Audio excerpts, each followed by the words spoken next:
Hi friends, திருப்பியும் நான் ரொம்ப நாளைக்கு அப்புறமா ஒரு வீடியோ போடுறேன்.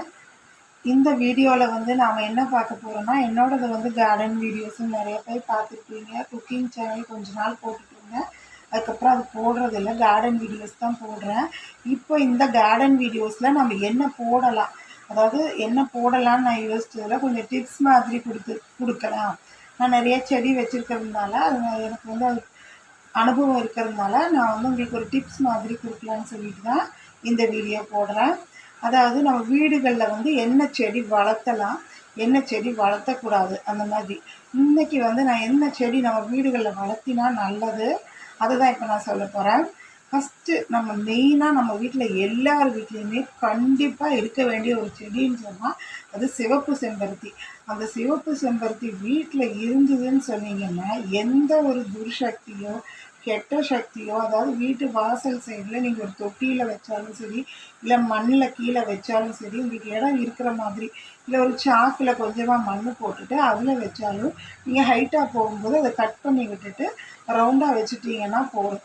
அந்த செடி உங்கள் வீட்டில் இருந்ததுன்னு சொன்னால் எந்த ஒரு துர்சக்தியுமே நம்ம வீட்டுக்குள்ளே வந்து அண்டவே அண்டாது. அது வந்து நிதர்சனமான உண்மை. அதாவது ரொம்ப ரொம்ப தெளிவாக எல்லாருமே வீடுகளில் நீங்கள் கேரளா சைடு பார்த்தீங்கன்னா, நான் வந்து இருக்கிறதும் கேரளா தாங்க. நீங்கள் கேரளாவில் நீங்கள் பார்த்தீங்கன்னா ஏகதேசம் எல்லா வீட்லேயுமே இந்த பூச்செடி வந்து கண்டிப்பாகவே இருக்கும். அவ்வளோ நல்ல செடி. நம்ம சாமிக்கும் அது வைக்கிறது ரொம்ப நல்லது. சாமிக்கும் வைக்கலாம், அதே மாதிரி ரொம்ப நல்லது, நம்ம வீடுகளில் இருந்தால் ரொம்ப நல்லது.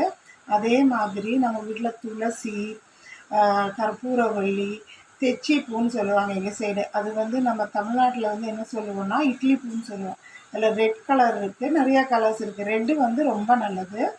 அதே மாதிரி நாடன் ரோஸுகள் வைக்கலாம், அதாவது பன்னீர் ரோஸு, நம்ம ரோஸ் கலர் ரோஸ் இருக்குது பார்த்திங்களா, அதெல்லாம் வைக்கலாம். நீங்கள் இந்த ஹைப்ரிட் ரோஸஸ் வைக்கிறத விட அது நம்ம அழகுக்காக வைக்கிறோம்.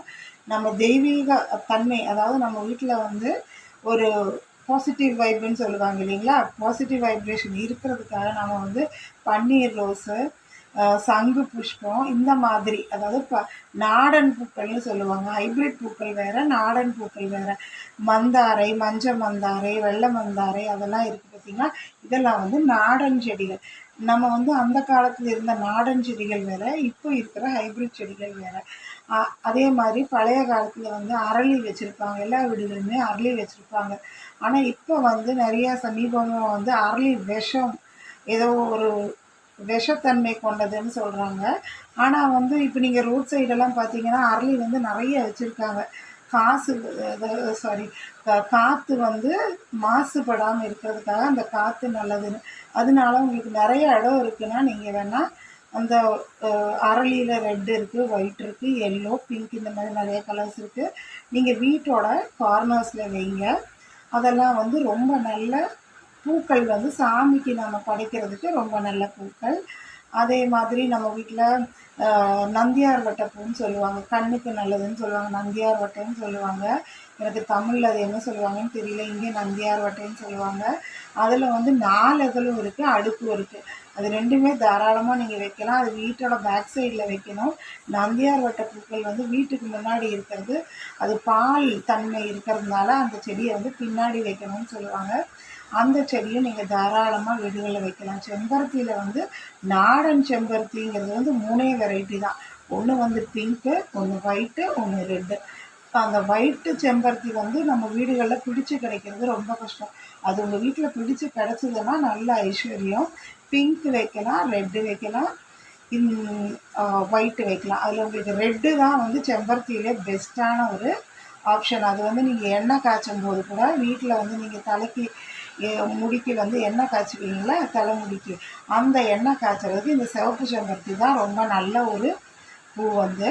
அதே மாதிரி நீங்கள் வந்து வீட்டில் வந்து அருகம்புல் வளர்த்தலாம். உங்களுக்கு இடம் இல்லைன்னா ஒரு தொட்டியில் கூட உங்களுக்கு வந்து அருகம்புல் போட்டு வச்சிங்கன்னா உங்களுக்கு பகவானுக்கு, கணபதிக்கு வைக்கிறதுக்கு வந்து ரொம்ப நல்லது. அருகம்புல் வைக்கலாம். இந்த மாதிரி நிறையா தெய்வீக மலர்கள் நிறையா இருக்குது. இதெல்லாம் நீங்கள் வந்து சங்கு புஷ்பத்தில் வெள்ளை இருக்குது, வயலட் இருக்குது, அதெல்லாம் கூட நீங்கள் ஒரு சின்ன தொட்டியில் போட்டிங்கன்னா கூட ஒரு கம்பியோ ஒரு குச்சியோ ஊனி கொடுத்தீங்கன்னா அதை சுற்றி விட்டிங்கன்னா வந்து அதெல்லாம் வந்து ஒரு பாசிட்டிவ் வைப்ரேஷன் கொடுக்கும். நிறைய பேர் மணி பிளான்ட் கூட அதே மாதிரி நல்லதுன்னு சொல்கிறாங்க. அது நான் எங்கள் வீட்லேயும் இருக்குது, ஆனால் வந்து அது எந்த அளவுக்கு உண்மைன்னு தெரியல.